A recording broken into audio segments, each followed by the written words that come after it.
Playing at the Sydney Film Festival is a collection of short film stories from country. And all of this is produced by the Sharing Stories Foundation. And it's my great pleasure to have talking to me today, Liz Thompson, who's the CEO of Sharing Stories Foundation, and Sharon Williams, First Nations person who is part of these short films. Welcome to Movie Metropolis. Thank you. Hi, thank you. Now, Liz, I must ask you, tell me first, what is the Sharing Stories Foundation? What's it all about? Well, Sharing Stories works with around 16 language groups across the country, First Nations language groups.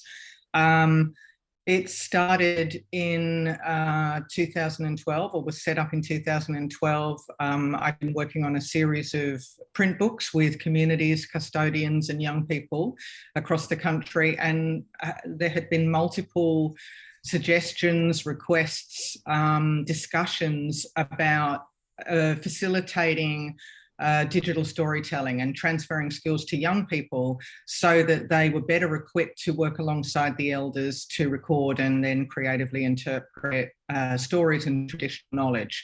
So it was very much set up at the prompting of, well, 2 or 3 senior custodians in particular, one of whom's passed away, sadly, 2 of whom we still work very closely with. So the focus of the work is linguistic and cultural continuity, First Nations, using a suite of digital tools, digital arts media, and then platforms that we've designed and built in collaboration with partner communities that house and make accessible the content that's produced, either for community access only or for sharing in the public domain, to increase, understanding and respect for First Nations cultural heritage, but also obviously to enable First Nations communities across the country to have more access to cultural offerings from other communities. That's terrific. And I think that this is such an important aspect of education and cultural exchange and information about First Nations people. So Sharon, tell me about your involvement in the Sharing Stories Foundation. So I have the absolute pleasure of preparing all the educational resources that will be used in schools on our cultural education portal, which will be released mid next year.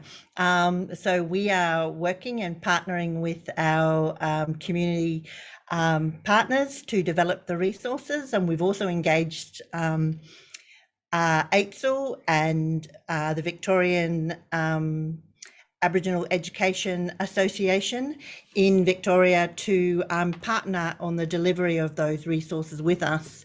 So I'm, as an educator, really excited that I believe that sharing stories are developed to be shared, and I'm really excited that we have this opportunity to share them with families and communities and schools. Oh, excellent stuff. I'm very pleased to see this happening. So Liz, tell me about the 3 short films I've been able to look at that are playing as part of the Sydney Film Festival. How did they come about? Because they're such delightful stories. Well, so the 3 short films, the Eagle Crow Bat made in collaboration with the Jara community, Dungala made in collaboration with the Bangarang community, and Froggaroga made in collaboration with the Gidja community. Basically, just to give listeners a little bit more insight into how that creative practice works, so that then, that leads into the films. When we work on country, led by senior custodians who are transferring knowledge to the younger generation. And so we work alongside those senior people and those young participants, and then we transfer, as I said, digital arts skills to creatively interpret those stories. So, for example, senior Jara cultural custodian, Uncle Rick Nelson, teaches the story of the eagle, crow and bat on Jara country to young people at both St Peter's Primary School in Bendigo and Naldereen in Castlemaine. And then we work with a bunch of facilitators, and the young people are in discussion with the senior custodian. They might paint and draw the story, then we storyboard it, then they'll create soundscapes that evoke aspects of the experience of the story, then they'll learn how to animate those artworks and marry them with soundscapes. And then those animations sit across anywhere from 12 to 85 pages in the case of Wunyamboo, a book we've created with the Nigina community, in an interactive multi-touch book environment. So you're reading the story in English or language, usually, and able to watch the animations, listen to songs if they relate to the story, interact with maps, visit sites through drone footage. So you're actually able to move between story and the country the story lives in really accessible ways that always beds the story in place. So those animations that were initially designed to sit in a multi-touch book environment, and which Sharon's working, so closely with those multi-touch book outcomes and other outcomes to map them to curriculum so that they can be embedded in classrooms. Those animations have been stitched together, if you like, so to create a single film. So the eagle, crow and bat might be 12 animations in the interactive book. They're then stitched together into a film, which is what's screening at the festival. And similarly, the Dungala book, The Story of the Murray River for the Bangarang community, those animations that were, initially designed across a book, then there's also a film output. So those are the films that's how the films have come into being, through that practice on country with elders and then that creative practice with young people. That's how they've come into being. What a really interesting process, and with visual literacy as well as language being so important, and of course First Nations heritage and culture, bringing all of those together in terms of books and also film is such an important way to educate, I suppose, all communities in Australia. And Sharon, congratulations on your involvement in this and obviously painstaking work in getting this out there. It is a very exciting job, and getting to meet lots of interesting people doing this body of work as well. Terribly important, to be sharing, and very excited. I feel really blessed to be doing this piece of work. And we feel really blessed to have you, Sharon.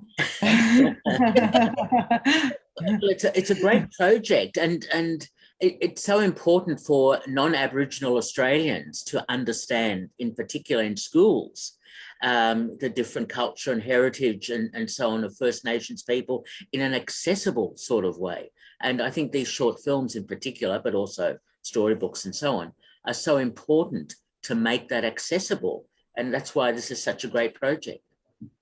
One of the other things that we are working on as part of our educational resource, Peter, is the development of cultural classroom protocol documents that will help teachers feel confident and comfortable on teaching the cultural content of the lessons and sharing the stories.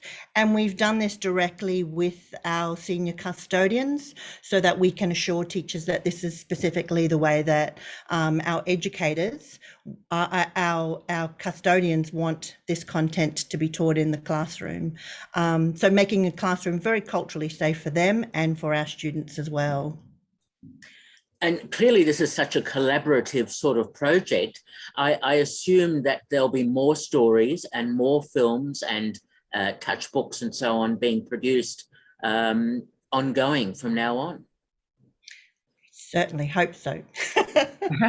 I mean, we definitely work deeply over the long term. So we're not an organisation and we're a relatively small organisation, and the relationships that create the foundation of the work are deep and long ones. Some of the communities we're working with, I've been working with personally since 2006. everything that we do is community driven with community developed plans. So we keep moving forward with our existing partner communities as long as there's work that they want to do. And so yes, there will be, you know, more multi-touch books, but just to articulate that we work with a smallish group of communities because we work very deeply, and the relationships are at the heart of the work. And you know, one only has capacity for so many deep and meaningful relationships. I would add, because I think it's relevant, that, you know, for a number of years, the organisation was very community focused about community production on the ground with elders who were really urgently wanting to get material recorded. And then there was a push from community to start to share this material, to have impact, to inform, to educate, and to ensure that non-Indigenous Australians had better access to the stories that live in country, to support caring for country together, so that non-Indigenous Australians could deepen their own relationship with the country that we're also privileged to live in, and that we could start, you know, to work more deeply collaboratively. And so from that point, we have been looking at all of these ways that the work can be moved into the public domain in a way that's going to have impact. And that's films, that's multi-touch books. We have recently opened an interactive permanent installation at the WA New Museum in collaboration with the Gidja community, with a really exciting interactive panel that houses the content that's in the interactive book and ultimately in the Frog and Broga film that's screening in Pitt Street, I believe.